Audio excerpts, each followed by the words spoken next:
Sveiki, man sauc Ilze, un šodien manam tētim ir dzimšanas diena.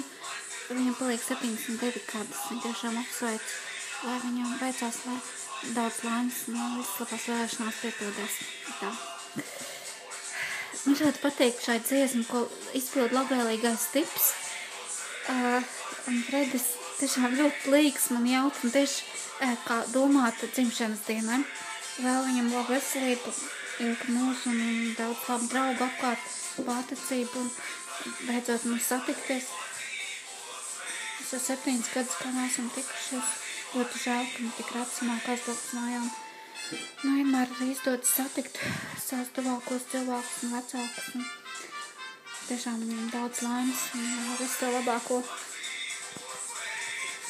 Tā, meitiņa Ilze.